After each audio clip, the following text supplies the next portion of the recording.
Hello, good evening, and welcome to Paul's Garden Gab. If you're joining us live, we are, or I am out on location. I think I've been telling people this evening. Obviously, the rules in Scotland being relaxed have allowed us to be able to travel and meet with friends and family. And so I am in Inverclyde this evening in Port Glasgow, visiting a friend. So I thought really good time and really good opportunity to also fit in a garden gab. So it's not my garden this evening, it's Judith's garden this evening. So I'm joining Judith here in lovely Port Glasgow. The sun is shining, it's absolutely glorious this evening, and there's a nice view there of the river, so a nice different backdrop for us in a garden. So Judith, how are you? How you doing? Well, I'm good. Good, Yeah. great. So Judith and I, we've been friends for a long time. So I think we first kind of met when we were, 16? about 16, yeah. 15, 16, yeah. And basically, we kind of got to know each other through going to Lourdes, didn't we? Yeah. Going out to Lourdes. And for anyone who doesn't know about Lourdes, it's a place of Catholic pilgrimage where you support often sick and older people to go, and we volunteered there for a good kind of 5-6 years, didn't we? Yep. And got to know each other really well, and then we went to university together. But I suppose we kind of took different paths, didn't we? Yes. After uni and stuff like that. So do you want to maybe say about what you did after you did your kind of first degree at uni? Yeah, so I studied at uni with Paul, and I studied politics and theology for 4 years. And kind of following that, I think I was a bit unsure where I wanted to go with that. So I decided probably now around about 10 years ago that I would explore a postgraduate degree in social work, and that has led me to where I am today. I've been a children and family social worker now for roughly about 8 years, and yes, and I've been glad that that's the kind of journey that I've gone on. Yeah, and I suppose that's maybe the relevance of why it's Judith I'm talking to tonight. So not just because I'm a pal, but because Judith has been a social worker for a number of years now, and obviously in this period of COVID-19 has been really working on the front line, haven't you? And all these garden gabs, as you probably know, are about talking to people who've been out on the front line. And it's great that we're able to do that in a different place this evening, and just to chat about kind of Judith, your experience out there on the front line. So, I mean, being a children and family social worker in normal time, I mean, you're not based here in Inverclyde, you're based kind of out with authority elsewhere in Scotland. And, you know, what's it like in a day-to-day normally? So I would describe the day-to-day quite hectic. I work in a very busy open plan office. My time is spent either with families, which is obviously what we hope to do most of. We also, as people are probably aware, we do lots of paperwork, lots of report writing, but primarily what we want to be doing is working directly with vulnerable children and their families to achieve change, and change for the better, and the best interests of the children that we're working with. And I suppose that's that kind of, you're the front line, aren't you, really, in terms of the response to families who are often in crisis or in really challenging circumstances, children who are vulnerable or maybe at risk. So, you know, you have a really direct relationship with helping families, really, and trying to help them through issues. Is that right? Absolutely, and I think that's where it all lies. It's in the relationship with children and families that we can actually do the work that we do best. But that's not only directly with social workers. There's teams around children, so we work with our colleagues in education and health, quite often the police as well, and it's about joining that together. It's about, particularly with schools actually, where lots of, obviously they look after our young people. And we build really close relationships with the people that are looking after the children every single day. So it's about building a really strong team around children, particularly where there's real vulnerabilities. Well, hello, if you're joining us on the Garden Gab, if you're watching live, we're in sunny Port Glasgow this evening, which, as I say, is a different location for the Garden Gab, talking to Judith, who is a frontline social worker. And we're just talking there about what Judith does normally, but I mean, COVID has, I guess, changed a lot of that because of that nature of face-to-face work has totally changed. What was your first reaction when kind of we started to understand what COVID was going to entail and what lockdown was going to look like? I think it came with a huge amount of uncertainty. We didn't actually I suppose we didn't understand what the impact of this would be, not only in our own personal lives, but then trying to sort of, you're trying to kind of process that for yourself. What does this mean for me? What does this mean for my family? And then to try and transfer that to the families that we are working with, who already face real challenges that lots of us won't face in our lifetimes, and actually how COVID was going to be hugely difficult for them to sort of overcome. And then I suppose the decisions came about how can we adapt our service, how can I adapt what I'm doing day to day, to try and limit the negative impact that this would have on children primarily. Absolutely, because as we were just saying there, a lot of your work with children and families is face to face. So immediately that was removed, in the sense that you couldn't go about home visits in the normal way. You couldn't have meetings with families. I mean, what was that like for someone who is so kind of practice based? I think initially there was a sense of this is going to be really difficult, and how are we going to achieve some of the things we need to achieve, and actually how do we do that without being in people's houses and in their own spaces, and being able to support them through really, really difficult times. I think that came with a huge sense of worry as to how we were going to do that. Yeah. And a lot of people have spoken to me. We were talking to parents last week. I've been talking to teachers. I've been talking to people who are in social work like yourself. And I think the worry was about families who are in that crisis or vulnerable. If school wasn't seeing them and social workers weren't able to see them, there was almost a disconnect, a loss of that relationship, and I suppose that was a big worry as well. Yeah, absolutely. And I think that the challenge that we recognise quite quickly is lots of the children and families that we are working with, they perhaps don't have access to the technology that they should have. They might not have Wi-Fi access, they might not have consistent sort of phone access as well. So again, that sort of distanced them even more from that contact. Yeah, that's a really interesting point, because we're looking at people's social networks, I think, being limited by lockdown, but schooling totally changing. Absolutely. And home learning.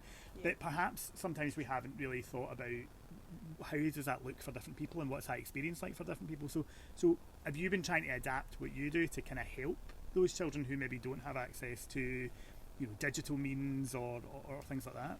Yeah, and I think that the key to that has been in the communication with schools and colleagues in education, who have absolutely been working very hard to try and promote as much home learning, but also ensuring the children's well-being, which I think needs to be the kind of priority, particularly as we come to the sort of the trying to come back from COVID. It has to be around about children's well-being and their healthy development. So, I think that was all about, again, going back to the team around the child, and trying to adapt and be quite creative about how we could do some of the things that we like to do, which is speak to children, and find new ways of doing that. And actually the weather has been an absolute godsend through COVID, because it has meant we've spent lots of time in gardens. Yeah. And our support staff, as well as education support staff, have been doing lots of garden visits, and making sure that we're seeing the children that we worry about the most. Great, fantastic. Well, hello if you're joining us. We're on the Garden Gab. We're in Port Glasgow, and we're talking to Judith, who is a social worker, and we're talking about the frontline response to COVID-19, and also what the challenges are going to be in the recovery. We've got a couple of people watching. We've got a nice comment there from your mum, Judith. So we've got at least one fan in Judith's mum. So hello, Maureen, how are you? And hello to everyone in Port Glasgow who are good friends of mine and good friends of the family. We're talking about there about adapting what we're doing. What I've seen in East Wren is council services just completely changing, and everybody realising that they have to refocus their efforts to support the most vulnerable in society. So what kind of additional things have you been doing? Have you been out helping maybe families are shielding, making sure that food's getting delivered, for example, in terms of school meals and things like that? Yeah, certainly in the area that I work in, there's been a really coordinated response from services, particularly again going back to education, where the provision of school meals has continued, including breakfast, lunches, dinners for adults as well that need it. And where families who already are on low income are experiencing really difficult sort of financial circumstances, we have been able to signpost them and offer them food vouchers or go out and pick up some shopping for them, particularly where the sort of community shops haven't been as readily available for them. Obviously we know at the beginning essential items were really difficult to come by. Some families maybe weren't able to get to the larger supermarkets, so we've had to adapt what we're doing and do a bit more, picking up shopping, etc. And what's the response been like to that? I mean, I've been talking in these garden gabs to volunteers and different people who I've talked about a really overwhelming response actually, because people are grateful. They maybe have changed their attitude and behaviours because of COVID, and they've realised that communities are coming together. Have you seen that where you are? Absolutely. I think the fact that COVID affects each and every one of us, and whilst it affects us differently, I think there has certainly been a recognition that when the things that we are so used to having and taking for granted are taken away, then there's a sort of unity in that, and that we need to support each other more.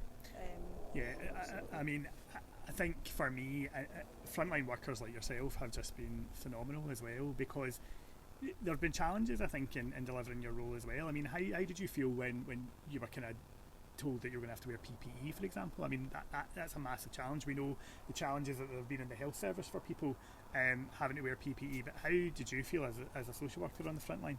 Yeah, I think part of what we're doing is we are in communities. We are so readily and daily going in and out of people's houses, and there's so much that comes with doing a home visit, so many things you need to think about in terms of that conversation you need to have, which could be quite difficult for families, and then having to do that where they can't maybe see your full sort of facial movements and things like that has been quite difficult. And obviously for children as well, who are so used to being able to come and play with you and be closer to you in the house and maybe look forward to seeing you, and all of a sudden you turn up and you're wearing gloves, you're wearing an apron and a mask.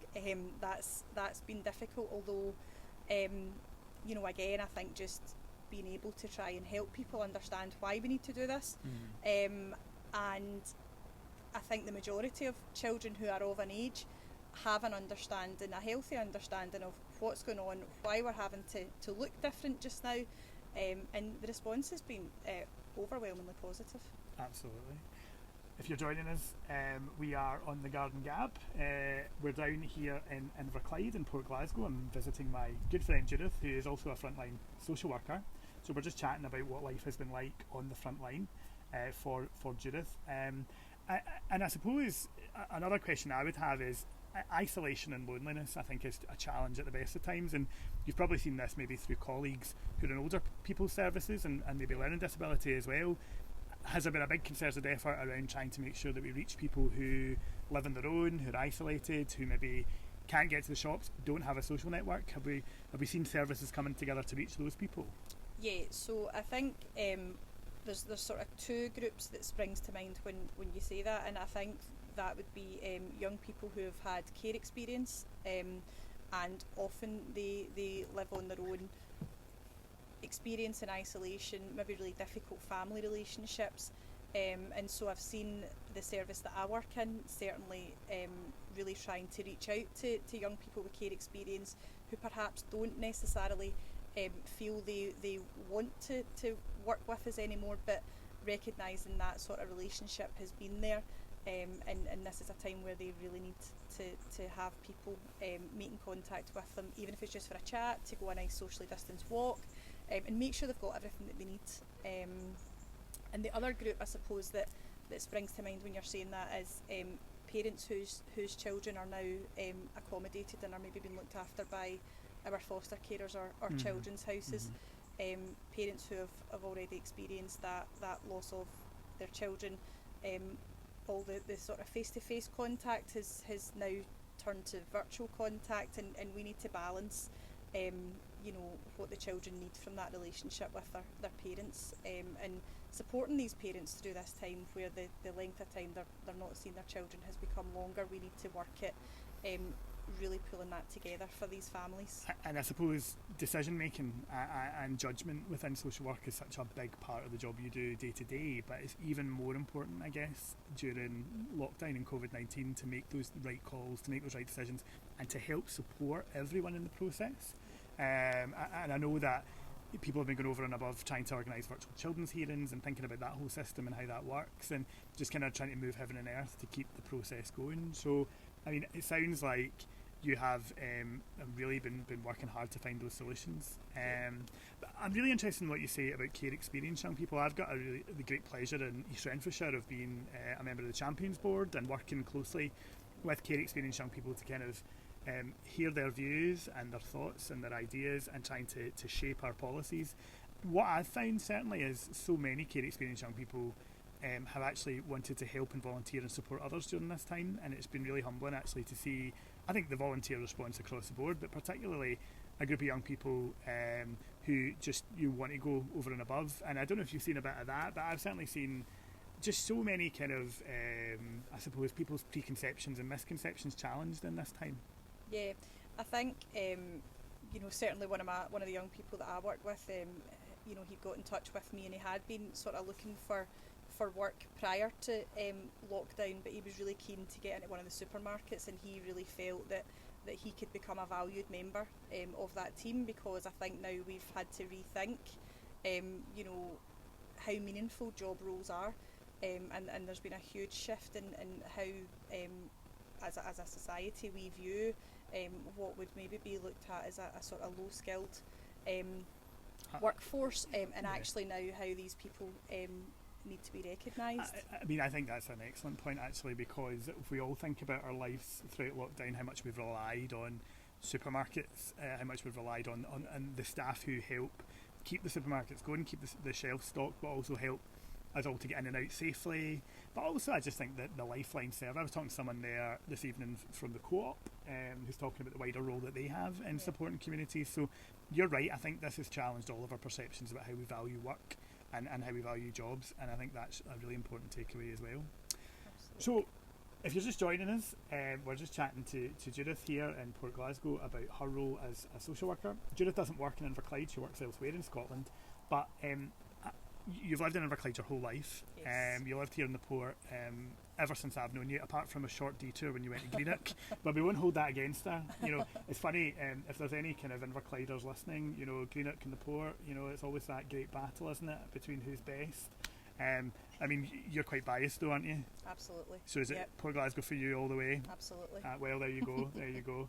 But no, the thing is, Inverclyde we know has been in the news because it's had a very high death rate from COVID, and that's very tragic, and obviously our thoughts are with anyone who's lost someone down here, and of course obviously across Scotland. But what's your kind of sense of how the community's coping at the moment? It's obviously a really difficult time. Yeah, I think from my own experience of going down to the shops and making sure that I've got what I need in the house, I do feel that it's people are trying to respect one another and be supportive and do each other's shopping. We are seeing huge amounts of sort of community efforts. You've obviously got the Belleville Community Garden, making sure that those vulnerable people in our community are well supported. But as you say, Paul, the number of deaths in Inverclyde, each and every one of them, it's tragic that a family has lost a loved one, and I think it really it does really make that saying about it, it really does hit home when that is so close. And as someone who grew up in this community, and you care about this community a lot, and I know that your family does as well, and I have grown, I think, to really love this community as well, because I've spent so much time here with your family and our friends. And do you think there's been challenges over the years? I mean, I know that the council have been really dedicated to the regeneration of Inverclyde and trying to continue to invest in the community, and I think you probably saw it because you worked for the council for a while as well down here doing youth outreach. I mean, what do you think the challenges are, and how do we maybe in the recovery start to rebuild? Yeah, I mean, I think it is, well established that Inverclyde has high rates of poverty and deprivation. And I suppose from my perspective, not only personally but as a social worker as well, I think we have lots of families who are experiencing real difficulties around their sort of housing issues, and there'll be reasons as to why Inverclyde has experienced such a high sort of death toll at this time. I think what we need to take from what's happened is absolutely that sense of community, of coming together as groups that cuts across all sectors to support the most vulnerable people that are in our communities. So you've just started to kind of preempt my last question, which is I've been asking everyone who's come on the Garden Gab to kind of tell me what their hopes are, I guess, for the recovery coming out of COVID-19. We've talked about what we've learned about communities coming together. We've talked about the challenges, but what kind of change do you want to see in the future, both maybe locally here in Inverclyde, but also nationally? What do we need to do to, build back better is the kind of buzzword that we hear all the time. But how do we build back better from what's been a really challenging time? I think, what we've seen is huge changes to how children learn, and how school might look, although I know that's obviously hot debate at the moment as to how schools will return. In terms of the workforce across Scotland, what we're learning is that more people can work from home, more people can have a better balance to look after their children and maybe care for other members of their family if they need to. And I think it's about recognising that what we were doing before, one size doesn't fit all, and actually as a society, we can do better where we have more sort of say in how we go about our own lives. Do you think that's just a bit more ownership for communities? And I suppose for me as well, it's about trying to keep some of those experiences of communities coming together, but empowering them, I suppose, to make decisions about what the future looks like. Absolutely, and I think that's across the board for education, for businesses, and for council services as well. I think it's about adapting to the needs of the community to make sure that we can achieve the best that we can. Fantastic. Well, listen, thank you very much, Judith, for joining me on the Garden Gab. Or when I say joining, thank you for letting the gate crash, as always, your house here in Port Glasgow and your garden, to have this conversation about your role on the front line. I think thank you for what you've been doing on the front line. We've been saying this to all the frontline workers we've been talking to on the Garden Gab. It really is a phenomenal effort, and we know there's going to be more to do, because you're going to be helping with the recovery and helping to get things back to normal and to support particularly children and families through the recovery and back into school and back into a kind of normal pattern of life, if you like. And thank you as well for your perspective on Inverclyde and what's happening here. As I say, a place very dear to my heart, and I know dear to so many people's hearts, so some really interesting ideas there. It's a beautiful night here in Port Glasgow. What I'm going to do, if Judith will indulge me, is I'm just going to lift the camera up so you can see that lovely view of the river. They have, I think, definitely one of the best views, although Inverclyde is full of amazing views of the Firth of Clyde, and on a night like this it's particularly beautiful. So it's great as we begin to ease out of lockdown to be able to come and to visit friends and family like this in a socially distanced way. The First Minister obviously made some more announcements today about timescales, so we've all got to kind of stick to the rules for the time being, and then if the virus suppresses further, we'll be able to get out and about a bit more in the coming weeks. On Friday I'm going to be having another Garden Gab. I'll be back in Neilston. I'm told, however, it's going to be really rubbish weather. I don't know if you've seen a weather forecast, but no, I've been told we might get thunder and lightning and things like that, so it may well be under a brolly or under a gazebo, I don't know. But I'm going to be talking to Connor on Friday at 1 o'clock. Connor's a high school teacher and teaches maths and physics, and we're going to have a wee chat on the last day of term for a lot of folk about what's it been like being a teacher in lockdown and trying to support pupils, and also what is the future going to look like. We had the announcement obviously yesterday from John Swinney about schools going back potentially in August, so we're going to talk to him about that, and hopefully that will be a really interesting conversation, and hopefully see the kind of the blended bit there with social work and education hopefully as well, and well hopefully where the collaboration is. So Thank you everyone who's watched. I hope you've enjoyed it. Enjoy this sunshine while it lasts, and I will speak to you again on Friday. Thank you very much, Judith. Thank you. Cheers.